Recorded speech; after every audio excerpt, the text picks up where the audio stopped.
तो नमस्कार। एक काफ़ी महत्वपूर्ण विषय को आज हम आपके सामने फिर लेकर आ रहे हैं।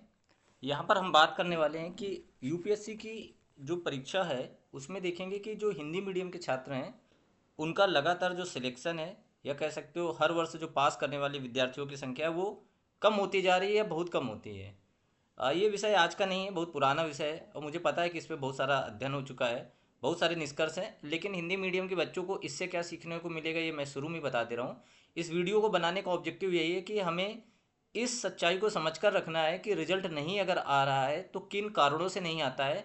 दूसरी बात, क्या ऐसा है कि कोई बच्चा नहीं पास होता, तो ये बात भी गलत है। हिंदी मीडियम के बच्चे टॉप भी करते हैं, अच्छे मार्क्स भी लाते हैं।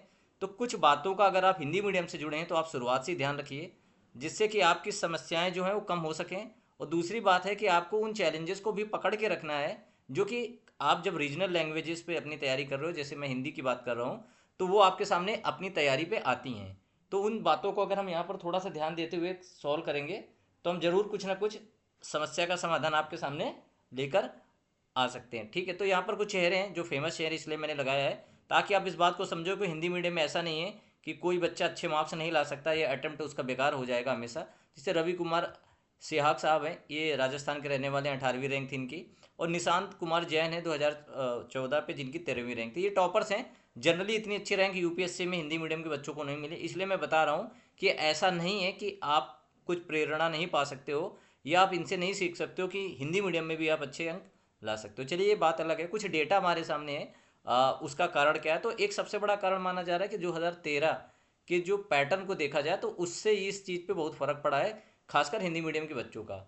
ये देखा गया है कि सफलता दर 2 से 3% तक पहुंच गया है। नए डेटा पे देखोगे तो राउंड लगभग इसी के आसपास रहा है। तो आप देखोगे कि बहुत ही खराब स्थिति है, 2 से 3% बच्चे सिर्फ हिंदी मीडियम से जाते हैं। तो ये चिंता की बात है, इसमें कहने की कोई बात नहीं है। दूसरी इंपॉर्टेंट बात क्या है कि जो यूपीएससी एक वार्षिक रिपोर्ट देती है, आप जाके देख सकते हो, बहुत ज़्यादा बड़ी रिपोर्ट होती है। उसमें सब कुछ रीजन दिया जाता है, कितने बच्चे अलग अलग रीजनल लैंग्वेजेस के अटेम्प्ट दे रहे हैं, कितने मेंस लिख रहे हैं, कितने पास हो पाए, किसकी कितनी रैंक थी, वो सारी कंक्लूजन पे आप जाकर देख भी सकते हो। लेकिन कोई इतनी ज़रूरत नहीं है। हाँ, कंक्लूजन बस यही मोटा मोटा है कि आप लोगों का जो प्रतिशत है खासकर हिंदी मीडियम का वो ज़्यादा नहीं है। टॉप रैंक भी बच्चों की ज़्यादा नहीं आ रही और ये आंकड़ा लगातार गिरता जा रहा है, जो कि चिंता की भी बात कहीं ना कहीं हो सकता है। इसमें विवाद की अगर बात किया जाए तो आज पहली बात, ये विवाद की बात नहीं हो रही, बहुत पहले से है। 2010 में खन्ना समिति थी, जिन्होंने एक सी सेट को लेकर और बाकी बदलाव को लेकर एक रिपोर्ट दी थी, जिसको उस समय की यूपीए सरकार ने फॉलो भी किया था। और उसमें सी सेट को लेकर आए थे, जिसमें काफ़ी विरोध भी हुआ।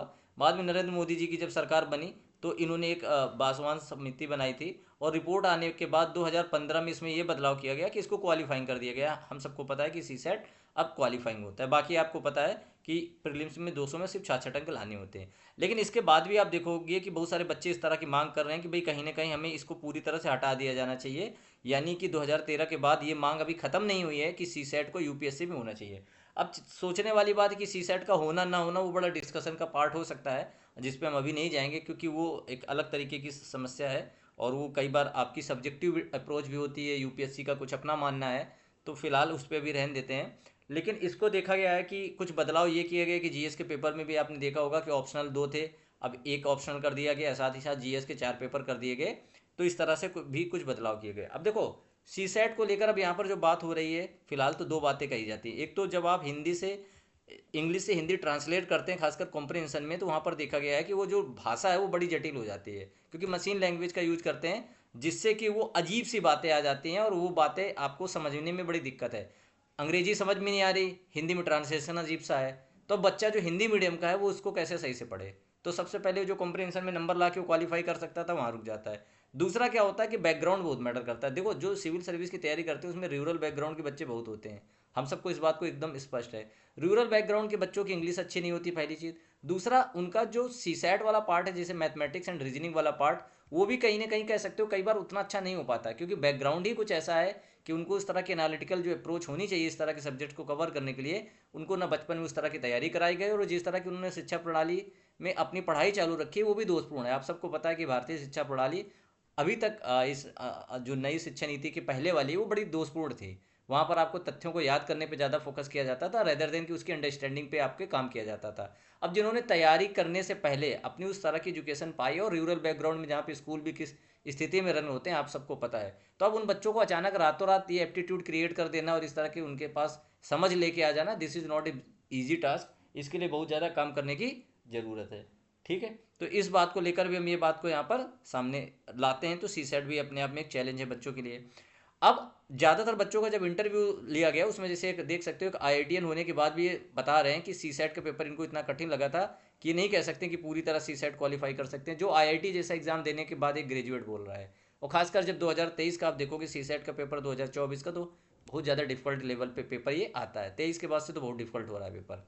ठीक है, तो अब इस बात को समझने वाली बात है कि जो आईआईटी जैसे एग्जाम या इंजीनियरिंग बैकग्राउंड या एमबीए किए हुए आईआईएम से पढ़े हुए बच्चे उस तरह के पेपर को दे रहे हैं और उनको अगर लग रहा है कि कुछ चैलेंजेस हैं, तो एक सामान्य वर्ग या एक तरह से जो ह्यूमनिटी या कॉमर्स बैकग्राउंड या बायोलॉजी से जुड़ा हुआ बच्चा है उसके लिए सी सेट आप सोचिए किस लेवल की डिफिकल्टीज क्रिएट करने वाला है। और मीडियम जब आपका हिंदी होता है तो आपके पास रिसोर्सेज भी बहुत ही अच्छे नहीं होते हैं, क्योंकि उस भाषा में पढ़ाने वाले आपको बहुत कम अच्छे शिक्षक मिल पाएंगे। दूसरी चीज़, कंटेंट भी कई बार इशू क्रिएट करता है। साथ ही साथ देखो कि टीचर शॉर्टेज का मतलब यहाँ पर ये कि जो हिंदी मीडियम के बच्चे हैं ना, तो उनकी जो पढ़ाने का ज़्यादातर जो फैकल्टीज़ हैं वो आपको कंटेंट इंग्लिश में देते हैं और वो पढ़ाते भी इंग्लिश में है, या कह सकते हो बाइलिंगुअल में है। लेकिन जो प्योर हिंदी मीडियम का बच्चा है उसके साथ ये भी चैलेंज होता है कि उसकी भाषा में समझाने वाले बहुत ही कम शिक्षक होते हैं, तो कई बार वो भाषा की समझ ना होने के कारण उन तथ्यों का बहुत तरीके से एनालिसिस ही नहीं कर पाता और बहुत सारी बातें उसकी रह जाती हैं जो उसको जानना जरूरी होती है। तो ये एक बहुत बड़ी समस्या है कि कहीं ना कहीं जो कंटेंट अच्छा है और शिक्षकों का जो अवेलेबिलिटी है वो भी कह सकते हैं हिंदी मीडियम के लिए कम है, जिस कारण से बच्चों की जो तैयारी है वो उतनी अच्छे से नहीं हो पाती और उनका आत्मविश्वास भी नहीं बन पाता है।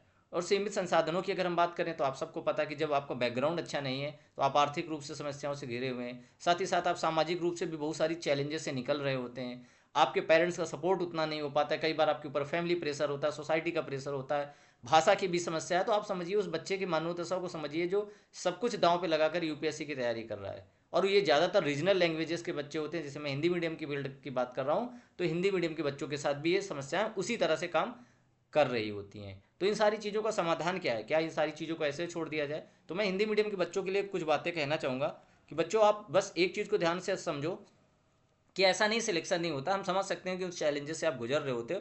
पहले तो आपको अपनी स्ट्रेटजी खुद से तैयार करनी पड़ेगी कि आपके पास आपका इनपुट कॉस्ट में क्या है। जैसे समय, तो आप क्या 2 साल या 3 साल, आपको जो लगता है आप पहले तय कर लो कि भाई हमारे पास 1 साल 2 साल 3 साल जितना समय है उस समय को हमें कैसे देना है, क्योंकि आपके पास समय का कोई विकल्प नहीं है।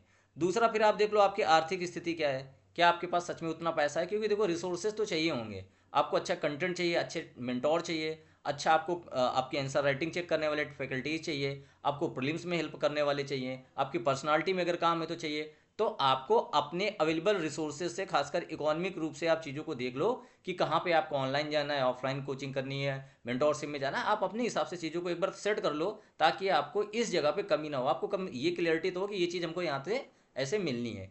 तीसरी चीज़ क्या है कि आप जब अच्छा कंटेंट पे जाओगे तो ये भी बहुत ज़रूरी कि आपके मीडियम में क्या कंटेंट अवेलेबल है। जैसे मैं बोलता हूँ न्यूज पेपर, अब द हिंदू, इंडियन एक्सप्रेस तो इंग्लिश में ही होते हैं। तो आप इसके लिए क्या कर सकते हो, आप किसी अच्छे एक्सपर्ट को जो हिंदी में अच्छे से एडिटोरियल एनालिसिस करते हैं, बहुत सारे फैकल्टीज हैं जो मेहनत करते हैं, आप न्यूज़पेपर मत पढ़िए, आप उन्हीं का एडिटोरियल पढ़िए और उसके बाद अपने नोट्स बना लीजिए। क्योंकि आपको वो चीज़ खुद से करने के लिए इंग्लिश से हिंदी के लिए समय चाहिए और दूसरा बहुत ही डिफिकल्ट हो जाएगा आपके लिए। और वो जो एक पर्सपेक्टिव होता है उसके यूपीएससी पॉइंट ऑफ व्यू से, वो भी आपके लिए बहुत चैलेंजिंग हो जाएगा।